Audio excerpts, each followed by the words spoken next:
Welcome everyone to today's webinar called Differentiating Assessment with Edulastic. It's one of a series of teacher talk webinars.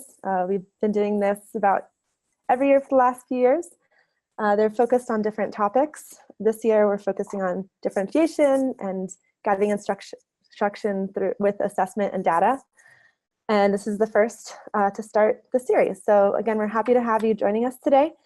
And this webinar will be recorded, so if you want to view it later or if you want to share it with a colleague, because you're so excited about all the information you learned and the inspiration, you'll be able to do that through our YouTube channel. So we're going to share that link later on.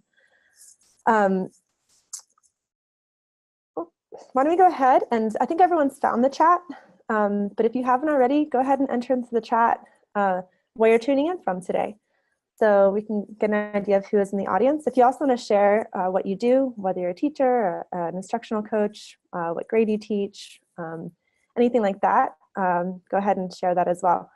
The other thing is, if you have a question that you want to be answered or you want for the panelists at the end of the presentation, go ahead and enter that into the Q&A chat, because the questions that are entered there don't get lost in the chat throughout the presentation. Finally, my name is Ileana Betancourt. I'm marketing manager here at Jelastic, and I'm really excited to be sharing with you cool resources and stories from other teachers, because I think that really helps push forward education. And I'm excited to hear what our panelists and presenters have to share today.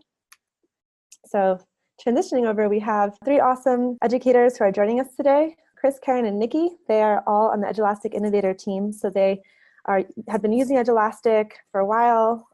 They have some cool tools and ideas and tricks that they're going to share with you today. And they're coming from a variety of places, so Ohio, Massachusetts, Missouri. Anyone here from those states? If you are, give a little shout out. I'm going to let them introduce themselves when we get to it. Thank you again, Chris, Karen, and Nikki, for being a part of today's presentation. It'll be lots of fun. Oh, how do I get it? There we go. To start off, I'm going to give a little bit of overview of differentiation. So what is differentiation? ISTE defines it as a type of learning where instruction is tailored to meet the learning needs, preferences, and goals of individual students. And US Department of Education identifies it as learning goals that are the same for all students, but the method or approach of instruction varies according to the preferences of each student or what research has found works best for students like them. So catering the assessment or the instruction to the students. Why use differentiation? I think there are a lot of different reasons to use differentiation. It can be used to support diverse needs of students. It could support students with special needs or English language learners. It can help provide enrichment to students who need an extra challenge. It can help cater to different learning styles or preferences. It can help create different student learning groups. There are more reasons. This is where I want to invite you to share in the chat the reasons that you are either interested in using differentiation or do differentiate in your classroom. So go ahead and we'll read some of those out loud. I can't see the chat right now. There's something that I'm missing. Oh no, that's weird. Could everyone see the screen okay? Leslie just mentioned that part of it seems to be missing. Let me look at the chat. Actually, Leslie, do you mind sliding over here? Because I can't see the chat even when I click on the button. Maybe you can slide it. For student engagement, yes, that's true. If it's catered to the students, then they might be more engaged. Huh, that's really strange. Let me go backwards and forwards again. Oh, it's there now. Strange, must be a little glitch. And do you mind just sitting here so I can see the chat while presenting? Thanks. Okay. I tried, but it won't open here. See, it doesn't show up. I don't know. Okay. Great, thanks for the feedback, everyone. Cool. Awesome. So I'm seeing we differentiate for ELL as special needs as well as learning styles. That's what Matthew says. Elaine's saying that I have ELL and SVED students in class, so I want to use differentiation to meet their needs. Elaine says, we do math workshop model to meet all needs, and as an interventionalist, I differentiate among them among all levels. Great, so a lot of different reasons. There are also different, I guess there's differentiation and also personalized learning. I think because there's definitely a blend of what each of them means. And this comes from a blog post that we put out this past summer about what it means to personalize learning and differentiate learning. They've kind of been big buzzwords in education recently. So in personalized learning, the learner is usually the driver of the learning and kind of takes the reins on what they want to do. So the teacher kind of helps create and guide that path for them. In differentiated instruction, the teachers usually help, like the main one driving the learning, and adjusts the teaching and the assessments based on the diverse groups of students and kids that they're working with. For both learning styles, it involves catering instruction in different ways, and also utilizing technology can be a way to effectively implement either personalized learning or differentiated instruction. And I'll share out these links at the end of the webinar so that you can read more into this information and the research behind it. We had a summer intern who really looked deep into it and created some really great articles on this. With Edulastic, you can customize your assessments and experiences for your students, which helps you do a better job of differentiating. And I just wanted to take a moment again before we move on to our panelists about different tools that can help you adjust the assessment to meet your needs or your students' needs. Here are some of those different tools. There's the text editor, which allows you to stylize the question types, the question stems, and the question answers in different ways. There's tech-enhanced items, which will allow you to choose drag and drop, or choose a fraction editor, or choose different interactive ways to ask students questions and ask them better questions. From the question bank, you can pull different levels of questions, whether it's based on different DOK, depth of knowledge, difficulty level, different standards, different grade levels of questions from the question bank. Superpowers allow you to differentiate even more, and your live dashboard gives you that follow-up feedback that helps you be more informed when creating your next assessment or guiding instruction. I'm going to talk a little bit more in depth about these pieces that have stars next to them.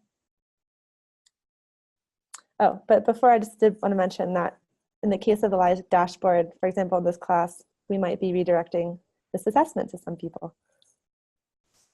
So there's some tools like that where you can see what's going on. Oops. So there are over 30 technology enhanced items, or TEIs. There are the classic question types, which are here at the bottom: multiple choice, multiple selection, text dropdown, essay type, text entry true or false. Then there are some that are more specific to math, some that are more specific to ELA. And again, different questions provide a better way to ask a certain type of response from a student. With the text editor, there's different ways to format the text, insert content, or edit math. So with content, you can add multimedia, you can add a table, hyperlink, horizontal line, subscript, superscript, images. So if you have more visual learners, you can add images. If you want to add videos, also if you're visual and audio learners, you can add that. You can also add direct links for students that you want to send to a certain website or article. The math editor, for those of you who teach math and want to dive into more complex equations. And then the superpowers also allow for more different types of differentiation. So I saw there was an ELL teacher in the crowd. You can add read aloud. Some of these settings, superpowers, I should put an asterisk next to this. This is available to premium users or users whose schools or districts have Edulastic Enterprise. So that's a little asterisk here. And some of those settings include superpowers, read aloud, calculator, assigned to different students. Okay.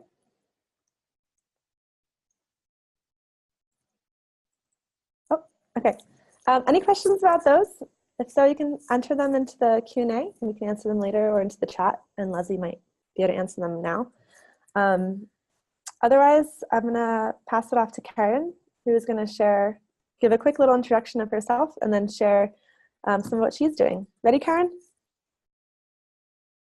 Yes, sorry, I just had to unmute. No problem, I can hear you loud and clear. Thanks. Great. All right. Matthew was wondering if we could insert a PDF. Can we? Do you know? You're muted. I can't hear you. Thank you. Leslie's answering that right now. You can insert a PDF using Snap Quiz. So you can cool. upload the PDF, add little widgets, and then you have your assessment that can be auto-graded. So Leslie will send you those details. Great question. All right, over to you, Karen. All right, so my name is Karen Ford. I am a 7th grade teacher this year in Annie Sullivan School in Franklin. And I teach English. So sorry for you math people out there, but I discovered Edulastic, I want to say like 3 years ago, and have been an avid user since. I find it extremely helpful with assessment, in particular with data collection. So I just, my take on differentiation is tailoring my instruction to the needs of the students. I'm constantly assessing data and reflecting on how well my objectives are achieved. And my ideal is that each child gets individual instruction to meet his or her learning needs. So, and those are my cute kids. Not my own personal kids. My kids are cute too, but those are my students. Okay, so I've found that Edulastic is super helpful to differentiate in a lot of different ways. I love the interface with Google Classroom.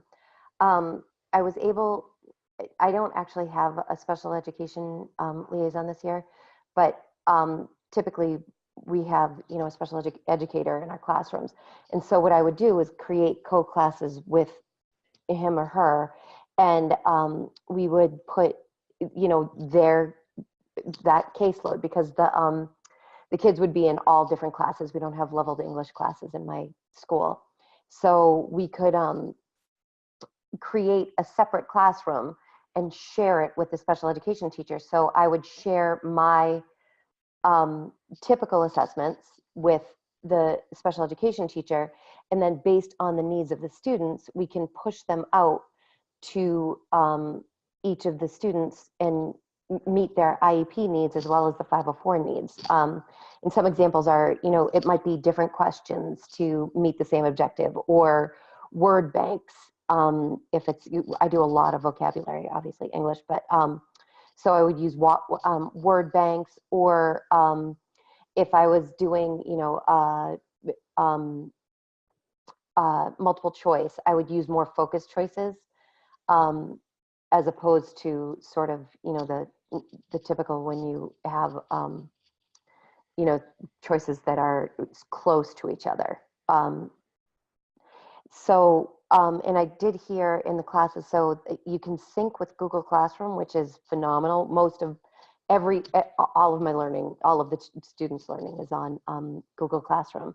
So you can sync with Google Classroom, and then within either Google Classroom or in Edulastic, as Ileana just said, you can push out the assessments to individual students, so to meet their own different needs. Okay, I think next. Thank you. So a couple of other things that I like about Edulastic. Okay. Sorry, So I skipped over one of the slides. This is just the invisible differentiation, so that if you have the typical paper and pencil test, which obviously you still do in some ways, but and then you would have different copies. It's fairly obvious in the classroom who's getting what copy of what test, but this is sort of for the dignity of the students. The invisible differentiation really helps.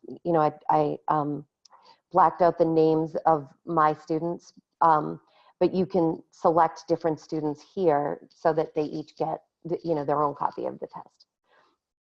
Okay. And then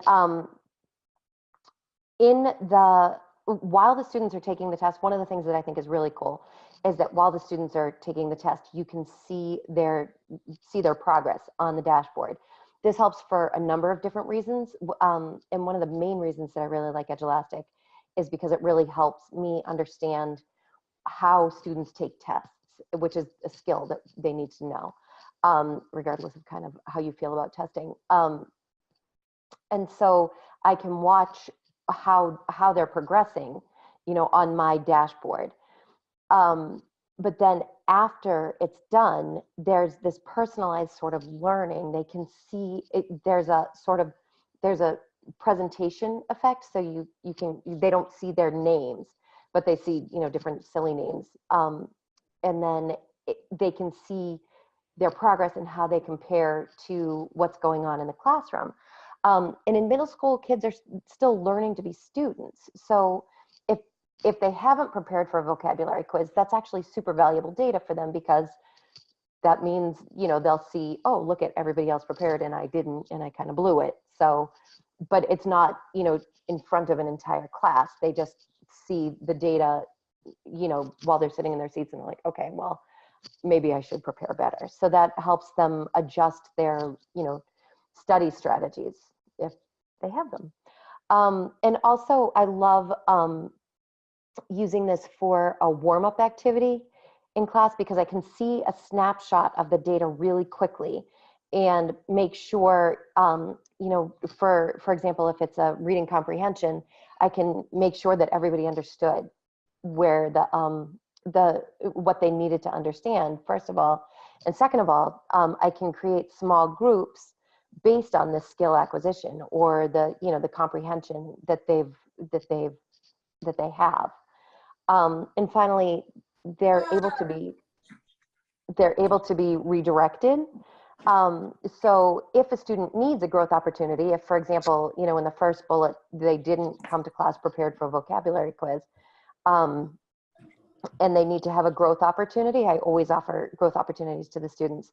I can redirect the assessment to them, and they're able to see their strengths and growth opportunities immediately. I think the next one. Okay, so I'm just showing you, this is kind of what the data looks like if you're on the presentation mode. So this is something you could show an entire class because it doesn't have any identifying data. But this is actually real data.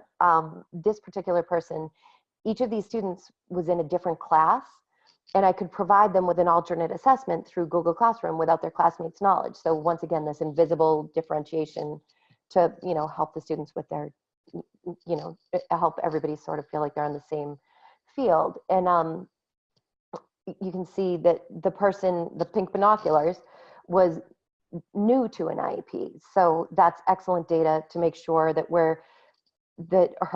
his or her, I don't actually remember, the differentiations are made correctly.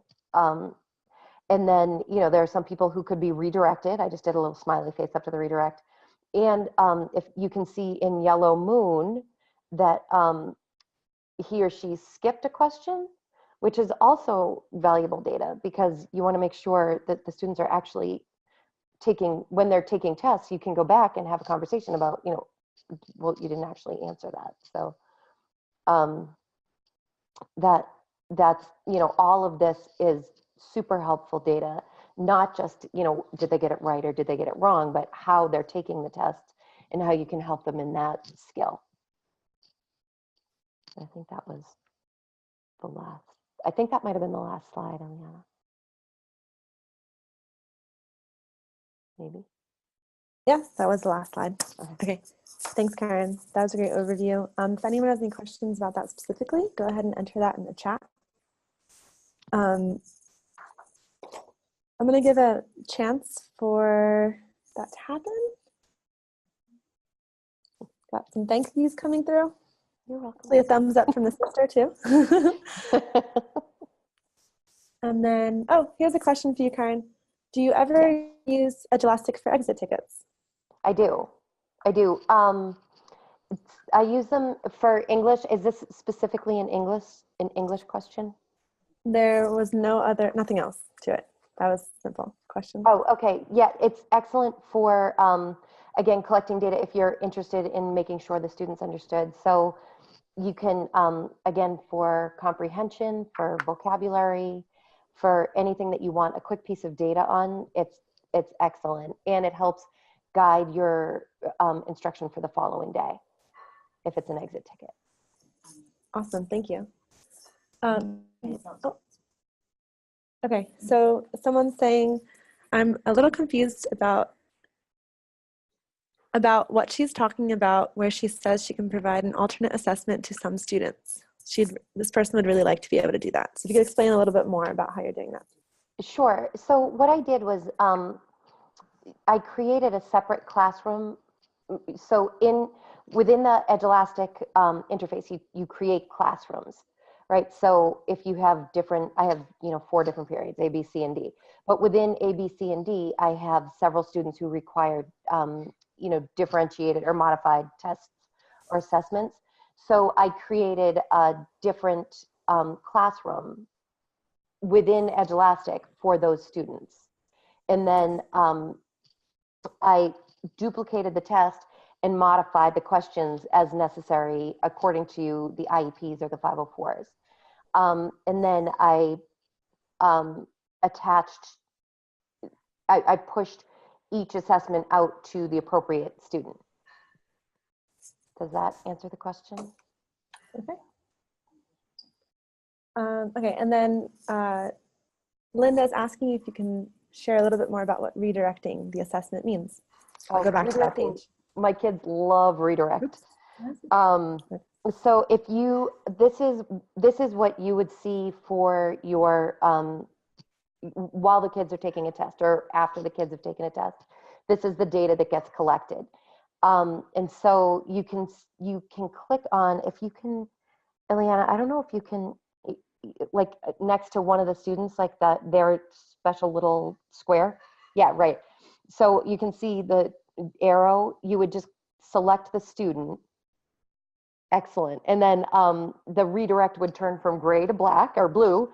And then you click on redirect, and then that student is able to see the questions he or she got correct or incorrect and redo the entire assessment. And then you can either, I like to, a lot of times if it looks sort of like, purple frame, I would actually go through the test personally with purple frame because the person needs 63, it's not what I'm looking for, or with green shop. So those sort of answers are ones that need to be, modified, and I want my student to get that. So I could, actually go through and figure out what's happening, and then direct my learning towards, or direct my teaching towards what this person's misconceptions are.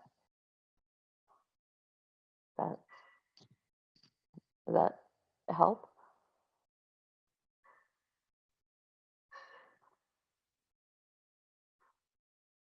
You're on mute. Thank you. Sorry. Okay. Thanks for providing that overview on redirect. So Ashley asked a question in the Q&A about, do you teach on prep? We're not exactly sure what that means. So if you have any more details you can add, that'd be great. And okay, I think we're going to open this up to I'm going to invite in the other panelists before we answer more questions. And if anyone does have specific questions for Karen, you can ask that as we go. But I just want to make sure that we get Chris and Nicki in here. So Chris and Nicki, we're going to go over to the other page, and I'm going to open up. Let me clear this. Clear all drawings. Exit out of that. Okay. Let's get their video and their audio back on so they can join us again. Nicki and Chris. Okay, and then I'm going to ask each of you to go ahead and introduce yourselves, why you're excited to be here today, how you came across Edulastic, and what you're doing with Edulastic and assessments in your classroom. So who wants to go first? Yeah, I can go. Perfect. Okay. Yeah, please do. Hi, everybody. My name is Chris Kosiorek. I'm a high school math teacher. I've been teaching for 25 years, and I started using Jelastic approximately 5 years ago. I was introduced to it from my wife, who's assistant principal over at Solon High School in Ohio, and they are one of the top, well, they are the top rated school in the state of Ohio. And so when our test scores were low, and when I was teaching at Crestwood High School, I basically gave her a quick call and said, what are you guys doing to improve test scores? And she had mentioned this program, Edulastic. And ever since she mentioned that 5 years ago, I've been using it on a daily basis, and it's completely changed the way I've taught. I mean, I've been doing a lot of things over my career, but I'm a 100% supporter of Edulastic, and I just started a new job last year in a different school district, and our test scores improved 20%, and through this program. And so it's phenomenal. I think once you learn it, and I'm learning each day, but once you learn how to use it, it's endless of the things that you could do. And it's not just for math, but I'm a math teacher, but it could be for any subject. And what the greatest thing about this is, when I first introduced it to our class at the beginning of the year, I allow them to help me find out what's successful, what works, what doesn't work. And together we're learning the program each day. And so we are doing now, we're no more paper and pencil. We do everything online, because that's in Ohio, your state tests are always online. So this is a great prep for it. I will get into a little bit more in a minute, but I'll let Nicki talk a little bit about her experience with it as well. Sounds great. Thanks, Chris. Congrats on those awesome scores too. All right, Nicki, Yeah, are you there? Oh, there you are. Yes, I'm here. Okay, your turn. All right. Well, I have been teaching now for about 15 years, and I went to an EOC workshop where I actually helped write some math questions for the EOC. And they used a software program that was very similar to this. And of course, my thinking immediately was, well, if this is what they're doing, then certainly that's what my kids should be doing. So I started searching the web, and that's when I found Edulastic, and it was the closest match to what the state tests were. So that's when I got started with it. And the more that I have worked with it, I now have the entire math department at the high school using it. I differentiate almost everything now. I mean, it was something that the principal was always asking us to do. But when you're trying to give paper copies and you're trying to make 30 of this and 10 of that and 15, I mean, it was just a nightmare, and it wasn't very practical. So with Edulastic, what I do, whether it's a homework assignment, a quiz, an exam, I'm going to create that for the masses first. So the majority of people who are just going to take the regular homework assignment, again, quiz or exam. Then what I do is I go in and I make a copy of it. And I keep the same name, and I just name it version B. So it'll copy the exact same exam. So if I'm trying to lower the level that the student is going to get, I will then go into the exam and I will delete those questions that we consider level 3 or 4, definitely the level 4 for sure. And then I'll go in and I'll add a couple of other questions. And typically for the lower level students, I will type in more instructions. So if we're doing area and volume, I'll actually give them the formulas, and I'll show them an example of how to substitute their numbers in, so they have an example to look at, and then I'll give them their question. And I might make their question easier so that it's not all fill in the blank. I may do the drag and drop, or I may, do something where they just have to match it. All right. So I just tried to lower the level to where that they can understand it, so that they can be just as successful as the other kids are. Then you always have those kids that get done right away and their percentages are high and all of that. So I then go back in and I make another copy, and I will name it the same thing and call it version C. And now I'll go in and take all of the level 1 and level 2 questions off, and I will target very specifically then level 3 and level 4 questions. And at that point in time, I will change the questions so that there are no multiple choice questions on there. They either have fill in the blank, or they have multiple selection where there's more than one right answer. And there's even a drawing tool on there. So I may ask them to do a construction with the drawing tool and go in and label all the parts. And so I'm just giving them the same types of questions, just at a much deeper level, so that it will keep them busy and challenge them in the same way that it's challenging the other two groups that I have. I then also use the scoring page where, again, you see their responses and you can see what percentage they got. So if I have a student that is below 70%, then the next assignment that I am going to give them is going to be a lower level assignment and give them a chance to learn anything that they didn't learn up to that point before pushing them forward. If they scored a 90% or higher, then again, I'm going to take them to a more difficult set of questions. So I just use it in a number of different ways. The students never know what version they're going to get. And I always change the A, B, and C. So sometimes the hard version is A, sometimes it's B, sometimes it's C. And then that way the students really can't pinpoint who is doing what. So, and I also use the redirect a lot. My philosophy is they can redo their homework as much as they want to up until the time of the exam, because it's just considered practice for them. So if they get less than a 70% on their homework, I am going to automatically send that back to them. There we go. Awesome. So I use the redirect for practice. Or again, if I've got a student that says, hey, I'm done, I'll go in and look at their percentages. And again, if they have any assignment less than 70, it's an automatic redirect. And then they instantly have another assignment to work on. So that's kind of everything in a quick version. Awesome. Thanks, Nicki. That was a really awesome overview of everything you do. If anyone has any questions for Nicki about what she just shared, go ahead and enter them into the chat. I think Chris is back on his computer, so he's going to share his screen to show you what he's doing with Edulastic and his assessments. So Chris, I think I muted you when you went on, so let me unmute you. Okay. Okay, so we can hear you now. And to share your screen, click on that green button and then choose the window that you want to share through. You can also just share your whole desktop, whichever one is easier for you.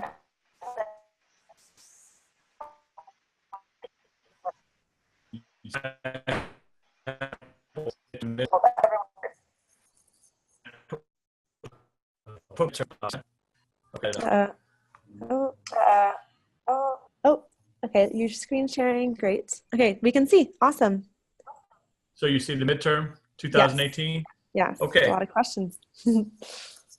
So this is actually the midterm that we took back in December, and it's a sample class. Well, it's actually one of my classes, and a few things that I really love about this whole program is as you can see up top, the bar graph, it's live, and as the kids, obviously the color codes give you a great indicator. Red meaning miss, yellow is partial, and green is great, is obviously good. So if as the kids are taking it and I'm just working at my desk for some reason, and I see that a lot of kids are missing question 3, for example, I could pause I could actually just click on pause, and then it would pause the whole test for the kids, and no one's able to do anything. And then I will just pop it up onto my overhead, and I will kind of talk to the kids about, what they're doing wrong, or kind of lead them a little bit. I'm never going to give them, direct answers. I think that's, and believe it or not, I've sat in classes where teachers are actually giving out answers, and it doesn't make any sense to me. So I would just kind of direct them, and then I will unpause the test, and then from there they are starting to work on their own. Some other great features that we have put on, some security measures. I don't know if we've talked about this yet because I've had a little issue with the computer, but a security measure we put on in our school district is an app. And what happens is when the kids log in to the Chromebooks for the first time, they go right to an app. And what that does is it centralizes their screen. They are not allowed, they can't get into the internet because we have had issues with cheating. We've had kids go onto the website to try to just Google questions. So that's a benefit that we've had. Back to the exam right here. Once it takes all the grading out, and so now I just enter grades in my grade book. From there, then I will then do a printout of questions that the kids have missed, the majority type of questions. So if you're looking at my screen right now, I would obviously go to the class the following day and say question 11 is a question that you could see out of 16 students, 12 of them missed it. So we will definitely focus on this question. I will simply click on that question and it'll come up. Then I will direct the kids. I will start to show them how to do the problem in preparation for the future, because this question they will see several times throughout the year. We do a lot of spiraling. They may not see the exact question, but they'll see one that's very similar with different numbers and different variables. So I will walk them through that. Once that is taken care of, then I just open it up to the class, and I will let them determine what question they want to go over. And we get great feedback because certain kids, sometimes kids are afraid to ask questions, but it's very clear when the screen's in front of them, they could ask me to go over question 6 or question 16 or whatever. So there's a lot of things that I could do in a fast amount of time. As far as differentiation goes, to me that word means variety. So if I see a group of kids, a certain group, say 3 to 5 kids that are missing certain questions, I will then tailor an assignment to them. And I will make several questions, and I will just send them those questions, and they have a couple days to answer them and whatever it takes. And then when they send them to me, then I can be able to check to see how they're doing. So there's a lot of things that I do that this program that allow me to do. One of the things that when you do old school worksheets, kids will do a worksheet, for example, and they'll do 10 questions. Well, they'll do all 10 questions, and if you think about it, they won't understand if they're right or wrong until they turn it in. Well, right now, I could have a whole class of 16 doing 2 to 3 to 5 questions, and I'll know right away, without even moving, if they're doing well or not. And so this is the other benefit of Edulastic, and it's endless. And so I think some of the panelists already talked about redirecting, just different versions of a quiz. And so these are just some of the things I've done, and I'm sure some of the questions that you guys will be asking, I can kind of follow up and direct you on some different things that maybe you're thinking about. Awesome. Thanks, Chris. I'll go back to sharing my screen. There we go. We did have a question that maybe everyone could talk about. Okay, sounds good. What happened? Am I sharing my screen? No, I'm not. No. Resume share. Stop share. Okay. Now we're all here. We could just stay in this format where everyone's on the screen, speaker view for now. Okay, so now we're gonna dive into some more specific questions. Thanks for each of your overviews of what you're doing, and thanks for sharing your screen right now, Chris. If anyone has any specific questions of Chris, you can go ahead and add them in the chat. I know that one question was, what was the security app or security measures that you mentioned? And I think, yeah, there we go. Yeah, so we had an issue of, as Nicki mentioned, our whole math department uses Jelastic, and as we were talking, during PD days and stuff like that, we were having a big issue with kids, surfing the internet, during exams and stuff like that. So we went to our tech department and asked them, is there any kind of security measures that we could do? And I could find out, and I could share that with Elena, and then she could share it with the participants. But it's basically something that's on, he built a link into each Chromebook, and once they went into the Chromebooks and they hit on Edulastic app, it automatically, the screen widened, and you could tell just by walking around if the kids are in the secured screen. If you didn't see basically a white line across the top, then you knew the kids were still in Windows, and they could go into any tab or anything they want at any time. And then, when they see you coming, they would enlarge the screen. But this is it's great. I mean, it makes them so upset because they can't go on the internet anymore when they take these exams. So that's, our tech department is the ones that implemented that onto each Chromebook, and it wasn't hard at all. Yeah, and I'll add to that. Our tech guy had it set up in just a couple of hours. And again, the students cannot be logged on to their Chromebooks in order to get onto the app.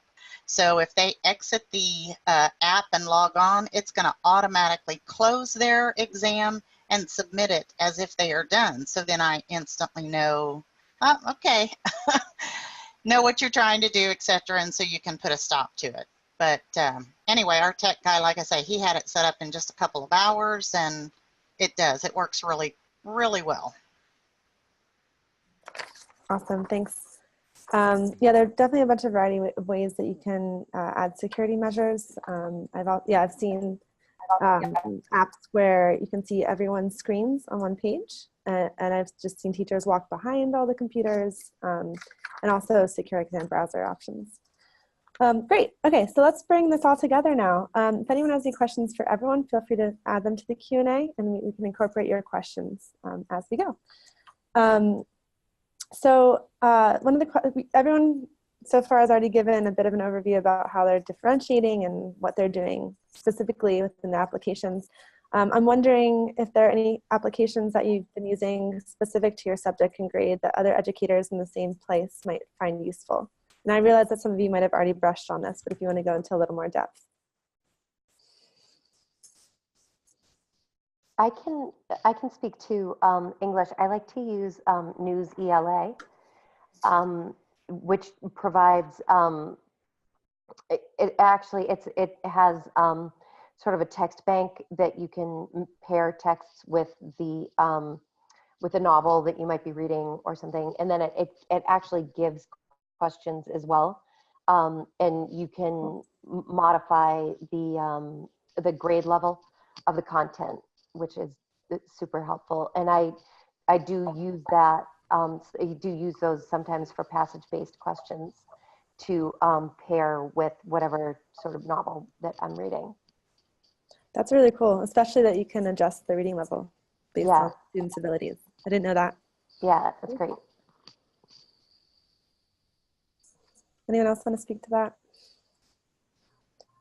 I got cut off real fast. I'm back on. I apologize. Okay, welcome back. I'm wondering if there are any specific math applications that you, to your grade and subjects of high school math, that other educators might find useful.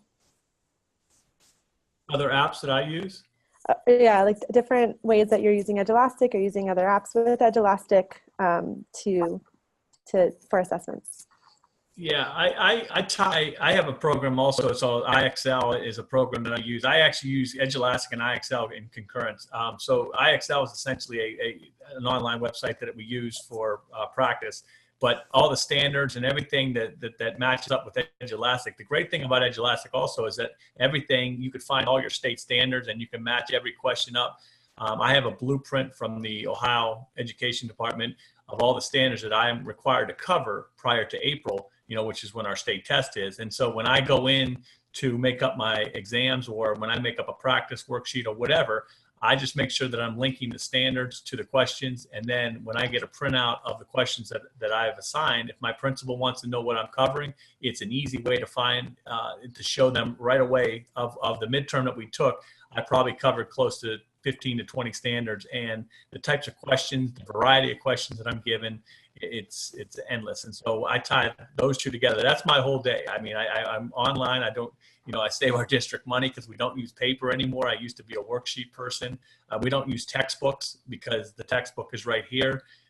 So there's a lot of benefits of this. And like I said, the number one thing is the kids are on the computer and they're learning and they're making mistakes, which is fine. I tell them all the time, it's okay to make mistakes because we'd rather you make mistakes now than the state test time, because our goal is to get you to that level. And like I told you, with our scores improving last year to 20%, they came in at the beginning of the year, kids mumbling and grumbling because, they want to do things the old way, the stuff that they did in junior high. But over time, it takes about a month and a half to get them all acclimated and comfortable. And then the next thing you know, I've got sophomores now. I'm a freshman math teacher. All the sophomores I had last year as freshmen, they were, complaining a lot last year. And then I see them this year and they all say, not all of them, but a lot of them come back and say, I missed the class because I'm so used to doing it a certain way. And now their new teacher, the geometry teacher, although they use a lot of Edulastic, some of the teachers are, they're not all on board yet. And so they're doing a lot of paper and pencil, and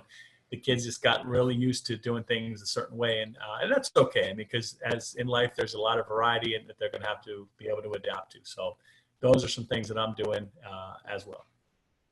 Awesome, thanks. And I just want to say again, we have about 15 to 10 minutes left. So if everyone in the audience, if you have questions for any of our panelists presenters today, now is the time to enter them in the chat so we can share them.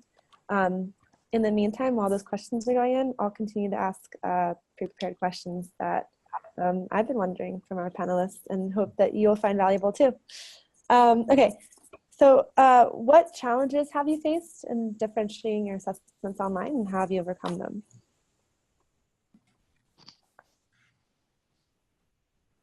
I could speak to that. Sometimes it's tricky to, I guess, figure out how to obviously best meet the needs of the students. So there's always a ton of challenges trying to figure out who needs which question and what's selection and whatnot. But I think the best way to overcome them is just to realize that you're going to make a mistake, like maybe a lot, and use that almost as like a model for your students. Like, okay, so look, I just made a mistake. What can we do to fix it? And so, just figuring that out. The other thing that I do want to mention in terms of this is that sometimes creating questions is tricky on Edulastic. I still go back and look for, I still go back and use those videos when I'm creating questions, and the videos are super, super helpful. Especially when I'm teaching somebody new to use it. So I saw a bunch of people who are saying, I'm new to this, I'm going to use it. There is a learning curve. Expect there to be a learning curve and expect to screw up, and then use that as like a model for, oh yeah, I'll make mistakes. I did that on purpose. That's a great tip. Yeah, and start small when you're building questions. So maybe start with just a couple of different question types so that you really master them and become comfortable with them, and move on from there. Probably multiple choice, multiple selection, true and false, and open response are the easiest ones to get started with. And those videos are awesome. Oh, yeah, glad you like them. And they're short too, which I think is great because it's short, yes, to the point, then you know how to go. Yep. And I would just say too, there is a teacher in my math department, and I am exaggerating a little. He's 150 years old, so to speak.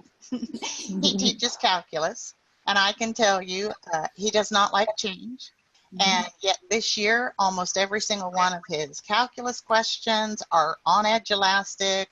I've taught him how to use the drawing tool so that they can draw all their different, figures and things that they have to label for him. And there is no way that he would go back to paper and pencil at this point in time. Wow. And I can tell you when people see him using it, they're just like, this must be easy. This must really be a good thing. And it is. So, that in and of itself is just, it only takes just a few times practicing with it. From the math end, it's probably one of the most math-friendly softwares that are out there. The math editing tool is fabulous. It has everything on there that you could possibly need. The different question types, just again, you can do multiple answers, single answers. The multi-part question allows you to put several different parts of a question in there. Like I say, our math department, if you made us go back and not use it now, yeah, that wouldn't go over so well. Awesome. Thank you. Did you want to add something, Chris? Yeah, real quick. We did a professional development a couple months ago, and I actually was asked to present, and we had a great turnout. This was from K through 12, and we had 30 people, 35 people in each session. And when you talk about, like Nicki said, when you talk about, and I was one of those people. I was one of those teachers that kind of had my way of doing things, and I said, no, my way's great. I love it. And so as I start to develop this and start to understand this program a little bit better, change is inevitable. And I think you're always, think about this, you're always asking the kids to change. So we as teachers are kind of stubborn and we don't want to change. But yet, if you just sit down and you are willing to just look at it a little bit, and each day you'll learn more and more about it. And then the next thing you know, you have a nice bank of questions. You work with other teachers. And even our younger teachers that are coming in, graduating from college and stuff like that, and they're getting out of methods classes and student teaching and all this paperwork. When you show them this, they're reluctant, but then all of a sudden they start to take things a little bit at a time, and eventually it'll be a program. You may not have to switch all the way to it, but it's something that's a resource to have that's going to be very beneficial to you moving forward. And this is and the people here, like everyone is so helpful. When you hit this little button at the bottom of the Q&A, when you ask a simple question of just the most basic concept, they'll get back to you in a heartbeat. They'll give you videos. You can call them, whatever. I've done all that stuff in preparation of where I'm at right now. So these are another, just another benefit of the whole program. We're definitely friendly and we won't bite. I can promise you that. Awesome. Okay. Thanks, everyone. Last question, which again, I think might have slightly been covered already, but if you have any specific recommendations for anyone who might be interested in doing what you're doing with your differentiation, no matter how you define differentiation with Edulastic, what would you recommend? And also, I think any final wrap-up comments, now is the time since we have 7 minutes left. Go ahead, Karen. I would just say, I think maybe it's sort of parroting what Chris said, definitely practice, take a little chunk at a time, and working with other people in your building is great because, you're going to spend time creating assessments no matter what. You're either going to spend time on the back end grading, or you're going to spend time on the front end creating. So spending the time and kind of getting the questions exactly how you want them, it takes collaboration and, some work, but then once you have it, it's sort of wonderful to go from year to year and just modify it for your students that are sitting in front of you. Awesome. Yes, and I would just reiterate to that because our principal checks our grade books every 2 weeks, and you have to have every class updated. You have to have new assignments and stuff put in during that time. And I'll tell you, the kids are pretty amazed because I pretty much get grades in there on a daily basis. So the assignment that they did today, it's already in the grade book. So parents can see who is done and who's not. And then when I redirect, what I have my students do is when I redirect it, it's on their shoulders at that time for me to update the grade book. So they send me an email. They say, this is my name. I'm in your 4th hour class. I redid this assignment. Will you please update? And I'll go in and I'll pull their new grade off and import it in, and I'm done. So, oh my goodness, this grading is a non-issue. Just that is awesome because just so everybody knows, I have never met Nicki or Karen. It's the first time we've ever talked on this, and what they're saying is exactly what goes on every day. We take assessments every Tuesday and Friday in my class, and the number one reason why is because as a teacher, you want to know what these kids are remembering, what they're retaining, what have you. So we took one today, and as soon as the kids are done, there's 5 minutes left of class. They're up to my desk. What did I get? Are your grades? The grade's going to be in. I said, of course. I said, this is how fast it is. So some of the other teachers who don't have this or aren't using it, they're kind of getting grief from the kids because they're taking a paper and pencil test, and those teachers have to go home with all their papers, 120 students. They have to grade everything. You have to grade a little bit based on the type of questions that you're doing, but it's that instant feedback. So now let's say a young man or a young lady does poorly on an exam. I said, listen, if you want to retake this, you come and see me tomorrow during study hall, and I'll have a new one created for you right away. Now, I always make the kids take them in class. I don't allow them to take them outside of class unless they're IEP or, if they're another teacher, because again, that goes with, getting the exam. These aren't take home stuff. If I want to create a worksheet, then I'll allow them to do that stuff. But then now you're in jeopardy of the kids just going online to find answers and stuff. So everything is controlled in my classroom. And there again, the instant feedback, the grades are in. The parents, when they come for parent-teacher night, I present this screen, I show them, I walk them through everything, and they leave, amazed because they've never seen something like this. And all of a sudden now they understand. Now we could track them every minute of the day based on what we want to get out of it. And again, for administration, it's perfect because anything they need from us, we can give them inside of 5 minutes. Thank you so much, Karen, Nicki, and Chris, for sharing today. Thank you to everyone who joined us for this hour, for spending your time with us. I hope that you are connected with the Jelastic community, and if not, please find us on Twitter or Facebook. We also have an Instagram, and especially our YouTube channel if you're looking for more how-tos, tutorial inspiration, past webinars, future webinars that we're going to put out. It all ends up going on our YouTube channel, so that's where you can continue to get new tips and tricks.